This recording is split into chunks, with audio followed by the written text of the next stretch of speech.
Okay. Yeah, again, thank you to all of the election workers for all their continued hard work for this county. One quick side note is that we have implemented closed captioning for our in-house audience. If you so request that, please just let somebody know prior to. You want us to put it on now? Okay. We can put it on now. So yeah, for future reference, and we'll try and publicize that a little bit out in the hallways. But yeah, that good? Okay, great. Thank you. That'll bring us into our consent agenda, Ms. Mitchell. Thank you. Good morning, Commissioners. On this morning's consent agenda, there is another resolution to extend the Pueblo County Davis mortuary disaster and/or emergency declaration for another 7 days.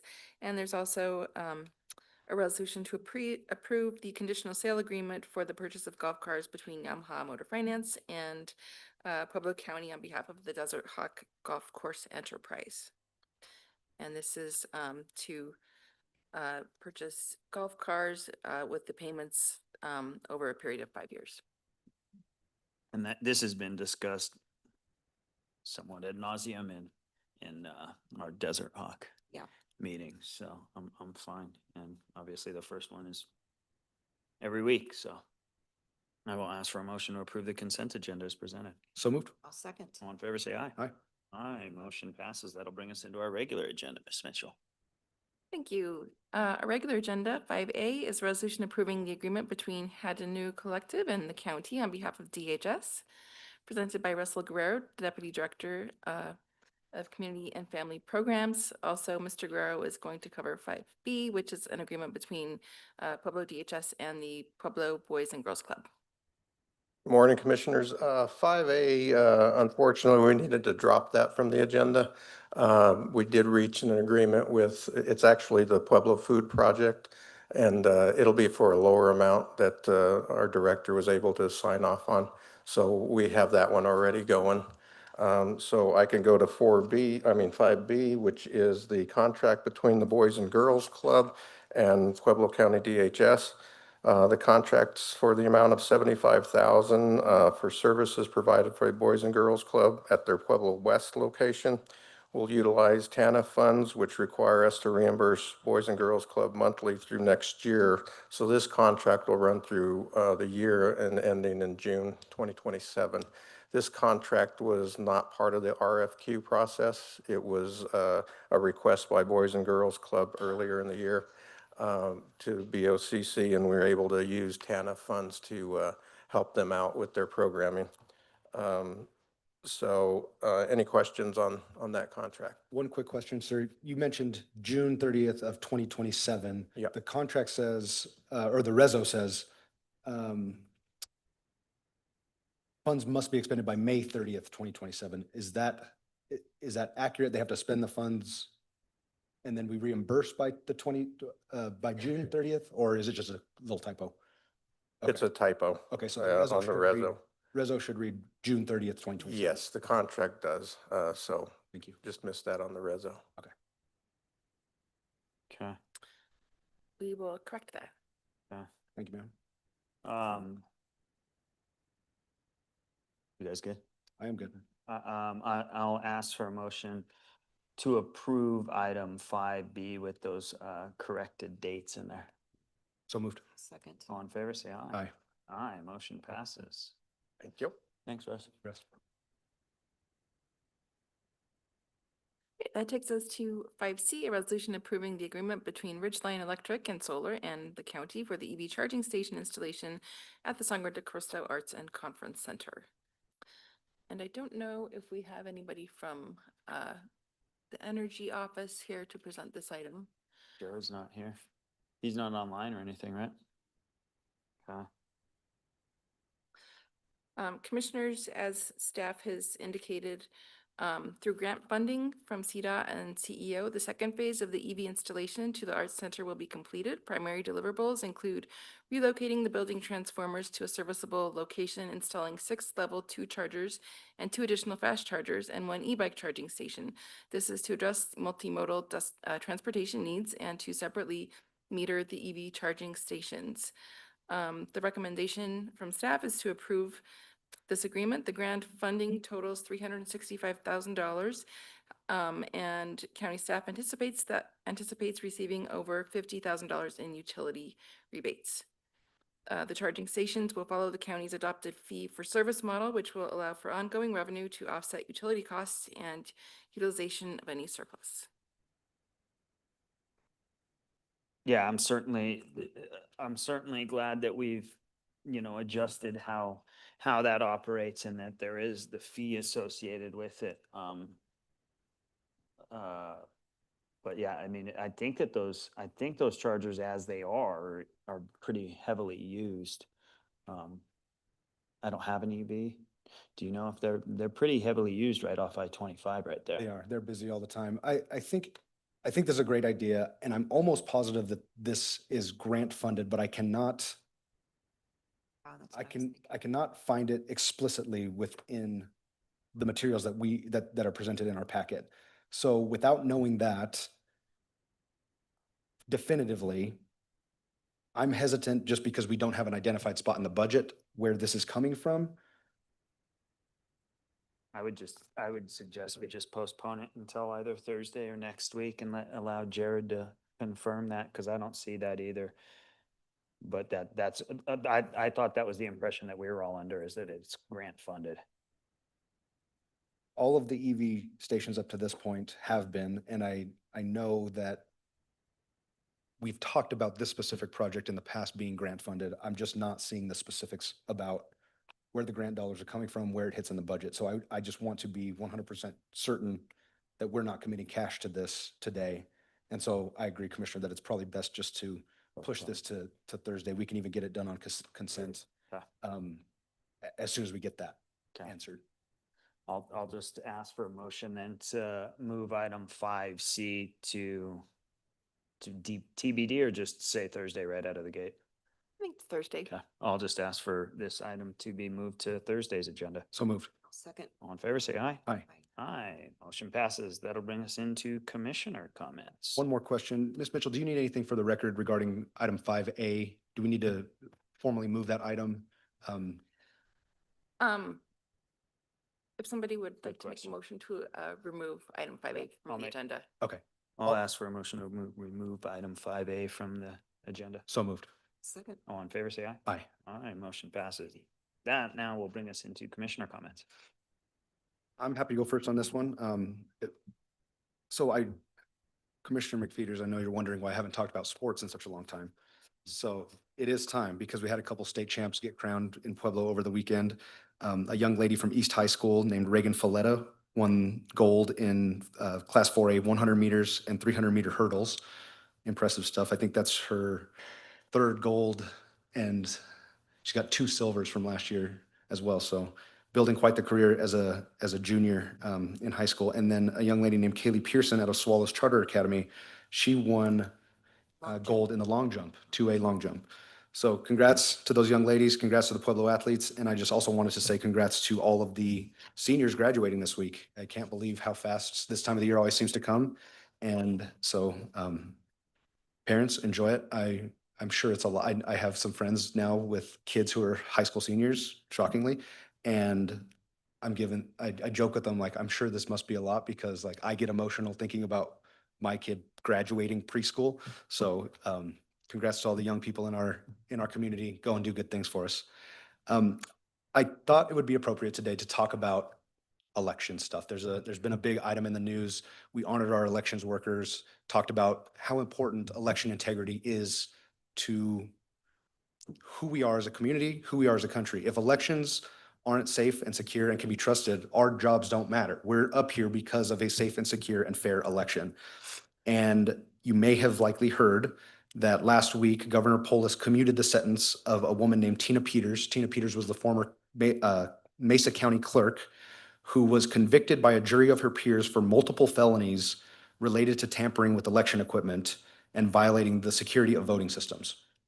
So extremely, extremely disappointing decision on behalf of the governor, in my humble opinion.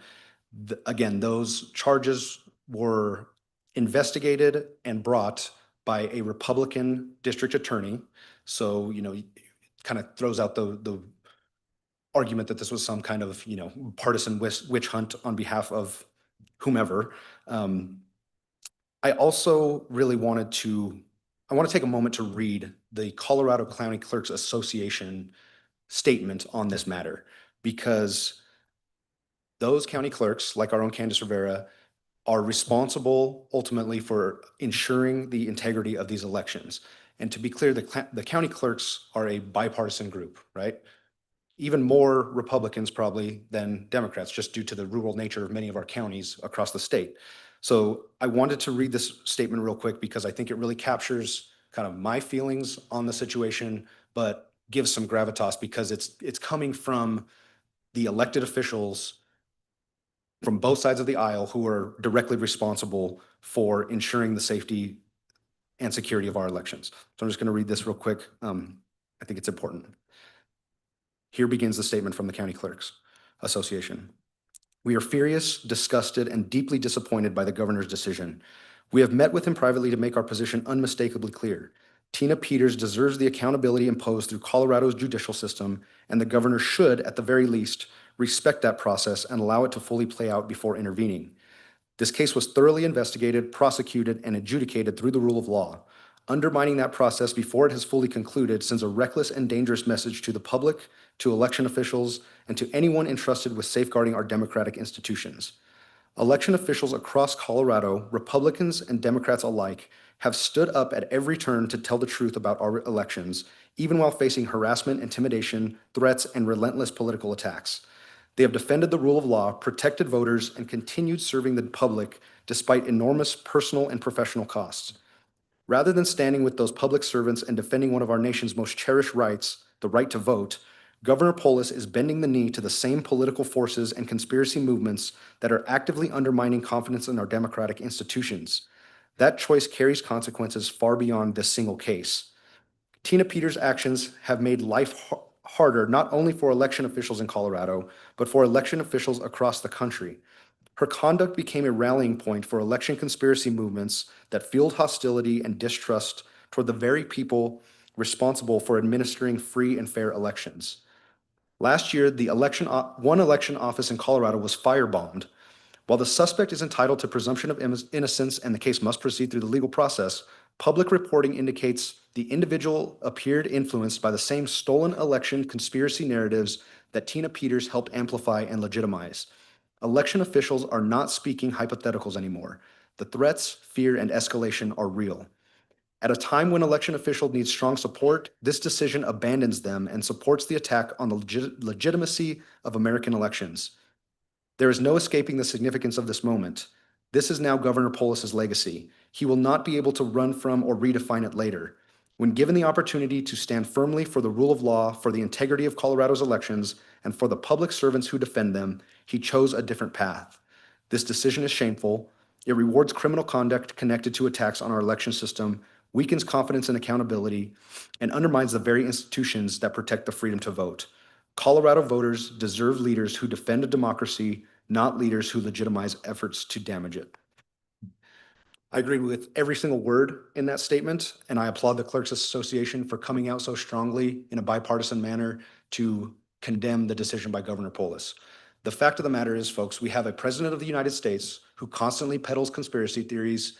We have a county clerk in Mesa County, former county clerk, who bought in to the conspiracies and did the bidding of a conspiracy-ridden president. And now we have a governor who is letting that clerk, an elected official, who was convicted by a jury of her peers, we have a governor who's letting that person walk free. If this sits okay with you, there's a problem. And I think every elected official should have, it's not bravery, should have the common sense to call this out. We have to hold people in positions of power accountable. That includes us, lowly county commissioners, that includes governors, that includes the President of the United States. Thank you very much. Thank you to our election officials. Thank you to our clerk, Candace Rivera. It does take courage in these times. It's a weird place to be. Politics is weird. People get heated. And I appreciate so much everything that my fellow commissioners are willing to do for the community, willing to step up and and be in the public eye. And thank you to the clerks across the state for making sure that our state has the best elections in the country. Thanks. Um, Shifting gears just a little bit, I wanted to comment on a couple events I attended on Friday. The first was the Pueblo Law Enforcement Memorial that was held at the Riverwalk, and it was a really solemn event. There were families of fallen officers there.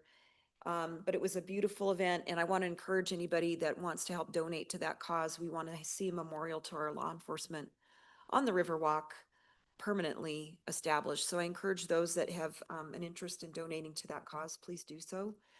It would be nice if next year when we did the event, it was formalized there. State Patrol, Pueblo County Sheriff's Office, City of Pueblo Police Department, as well as our military were present.